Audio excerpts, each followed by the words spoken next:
Okay, I thought we'd turn the volume down a bit on this 148. Not just that. This is the Cobra 148 GTL, and this one was a well presented. The fact, box and etc. etc. They're always nice when you can. I mean, I know these boxes sit probably on a shelf somewhere and don't really get a lot of viewing, but still. And this particular box will just go into storage because I actually know this is being fitted in a vehicle. It's staying in Victoria, and it's going to be old style, mounted with the bracket and everything in the car, and it's going to be a really cool setup. Actually, some of these older cars, sometimes putting a CB radio into it can really can make it something quite interesting. Anyway, I thought we'd just run this through, and what better way to do it? Even though we'll be doing a little bit of testing. Let me just get this lead out the way. This is the new IFR2945B that's come down from Pete in Queensland, and beautiful bit of equipment. And it's let me just get some adjustments done here. 1 2 3 4 5 1 2 1 2 1 2 hello 1 2 3 4 5. As you can see, not PGP, but hello. Anyway, getting its 12-13 watts there, no problems. And yeah, look, lovely radio, and the fact that if I just go 1 2 1 2 1 2 4 watts AM, which is what you'd expect on one of these. So this hasn't been pumped up power-wise in a great deal. It's a nice out of the box radio, which is probably good, and certainly it's nice to get a clean 148. Covers on this are very nice, front's very nice, and yeah, look, exceptional. Receivers on these things actually extremely good. Now that we can show you on this, if I just got to remember how to use. We're actually in a position here where we can just look at that. I keep forgetting how simple this unit is. Even though you're in the transmitter test, you actually can bring the RF generator on, and we'll go over to RX test here, because what that allows us to do is to then hit RF gen level, and we can, as you can see here, we can then take our level down in dBm and take it back up again. And as you can see, actually these things receive quite well there.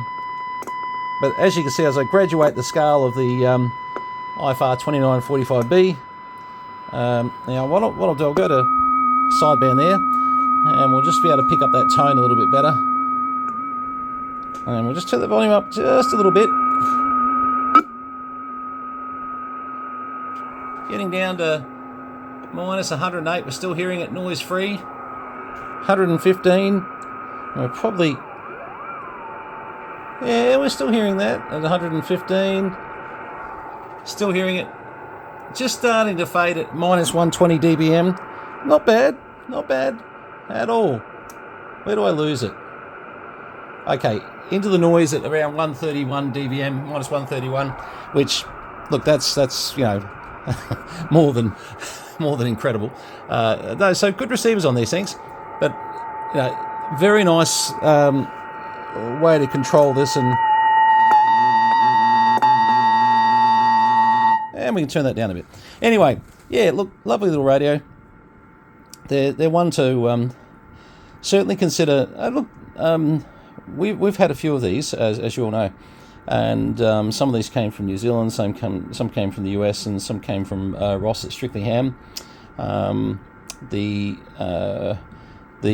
the most brand new one we had went for a lot of money. I just won't the person who bought it, probably fair not to talk too much about that, but by the same token, these things are pulling decent dollars. So they're definitely not your $150 40 channel sideband set, especially box books, etc.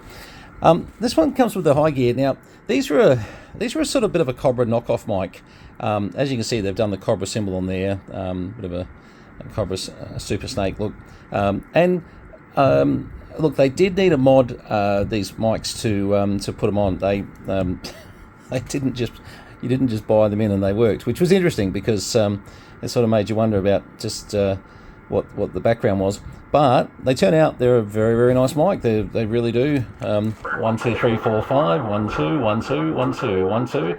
We're on dubbing load at the moment, and 1, 2, 3, 4, 5. 1, 2, 1, 2. 1, 2, 3, 4, 5. 1, 2, 1, 2. Yep, sounding nice. Nice and on frequency too. It actually, and that's another thing we can sort of test very quickly. We can go to upper sideband and say, are we on frequency? 1, 2, 3, 4, 5. 1, 2, 1, 2. 1, 2, 1, 2, 3. That's sounding good. You can see hear the slight filter difference, of course, and when you're doing that. And sometimes we just want to check the AM audio too to make sure we've got enough audio there. 1, 2, 1, 2, 1, 2, 3, 4, 5. Now, that's got plenty of audio. I can tell just by the way it's moving the needle there. That's got plenty of audio, but sometimes that's why they hear. Not a bad idea.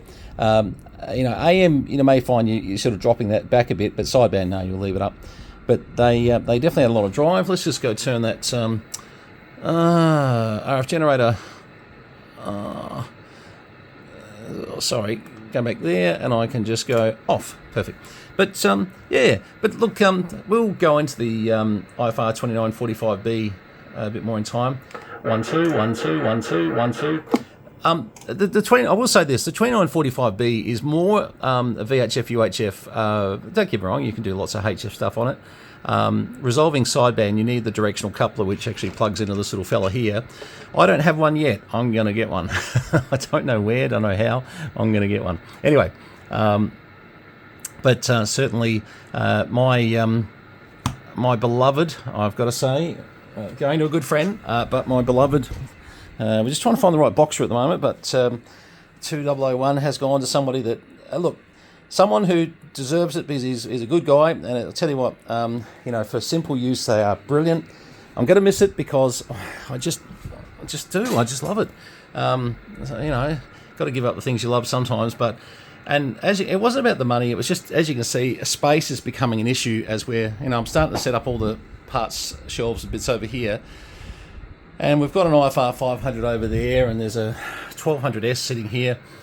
As you can imagine, we've got 2 other workshops on this property with test setups as well. And of course, the problem there is that we're really not needing. I've got a HP 8924C in one of those, and I've got an IFR 1000 or another 1200. Another 1200, I think, the other one. Oh, plus there's another HP 8924C out in the American barn, but that's got a small input problem at the moment, which may not turn out to be so small. We'll see. Anyway, for the moment, this is the new beast, and certainly it's it's a really, really nice piece of equipment. The screen on it, look, I had one before, and my screen was nowhere near like this. I can tell you now. This is like new, this screen, and there's a story with this unit that I won't go into on here because it's a long story. But this unit never got used. It's basically the synopsis of the whole story. But this is really so different to the one I had before. The resolution and just how bright that screen is, and so hopefully it can last us a long time. Because they're bloody impossible to get if you need a screen for one. I will be honest about that. That is your risk factor. So you're spending many thousands of dollars on something that may one day, give you a bit of trouble. But I think we've got many years to go on this one. Just a little point about the 2945B that I think is, just in case you're looking at getting one, a lot of like the 2945B. I said 8924. Jeez, I'm off. And you know what? I've got that on my mind. See, on the 8924 HP, you can actually, with some mucking around, some adapters, card adapters, you can put an external screen on those. The IFR 2945B, unfortunately, they never did an external screen on the back that you could sort of run off it. Now, that would have made it perfect. I think that's probably the biggest complaint that, people have as these, get a little bit older. This was around about, I checked the date code on it, was about a 2004. So, it's certainly not that old in respect of, some test equipment. When you focus on some of these bits, these are 1990s, I suppose, 80s. But yeah, look, it's certainly something that you look, sometimes you just got to roll the dice. And I say this to people because people sort of want the perfect piece of test equipment that's got every bit of backup in it that you can always have, but they want it for $2,000 now. You're just going to have to roll the dice for $2,000. You're not going to get anything like that. This is a lot more than $2,000, I can tell you now, and I'm rolling the dice on, you know, a couple of factors, although, you know, I'm fairly confident that it'll be a great machine. But yeah, look, you know, as you can see, they're a beautiful piece of equipment, and I know I'm supposed to be doing this for really 1, 2, 3, 4, 5, 1, 2, 1, 2. Doing this really more just for the for looking at the 148, but I wanted to just show this 148 working. We've got a lot of radios here, as you know, and a lot of them have been sitting around for a while. That's not actually the case with this one. This one's got a very different story, and I won't even try and fool anyone. I, you know, sort of bought this one in for a purpose for this gentleman to sort out an issue we had, and I have, since I bought that, found, would you believe it, another 2 in our pile, which I threw over here for the moment. Didn't even know we had them, to be very honest, but it doesn't matter. And we've got another one down here that's just sitting down there, and yeah, so anyway, but all will be sort of revealed as to what's going to happen with all those very soon, because they can do a lot of things, but they can't stay here. Need the room. Anyway, okay, so Cobra 148 GTL, great radio. If you can get your hands on one, look, they're fantastic. They really are a good example of the Cobras, and certainly something, you know, you might want to put in your collection. And look, you know, when I said they're not $150, they're not, you know, $1,000 either. They're, you know, they're one of those in the middle radios, which you know, a nice one commands a few dollars, but they're worth it. All right, thanks for that. What have I got to report? We're back on board, which is good. It's been a while, so thank you for the patience that you've shown. Thanks for the emails, so many emails and messages, and I really appreciate it. A lot of you know what's been going on, and look, just got to now try and sort of keep a level of health going, just to sort of get a bit done each day, and, you know, not too much, but a bit. So hopefully we can get a bit more content to you of, you know, what we're doing with various radios and out here. We do still need to clear a lot of stuff, and we will get to that. And in between that, I'm doing a car project, which is absolutely brain damage, but I decided that, you know, you're not on the planet for a long time, so better have a good time, and definitely we'll be doing some YouTube videos, even though this is primarily a radio channel. We'll be doing some build videos of this HR Holden. It's got a brand new crated 350 Chev motor, brand new crated turbo 350, and a absolutely beautiful 9-inch that's been totally reconditioned, and yeah, look, anyway, but that's about the extent of it. We got the rest of it. We got a lot of hard work to go on that one, so we'll keep you updated on that. All right, back to radio stuff. Cobra 148 GTL, great radio. In the post tomorrow. You know who you are, and thanks for your patience with the situation. Much appreciated, and certainly we'll hear you on this soon, I'm sure. All the best. 73s.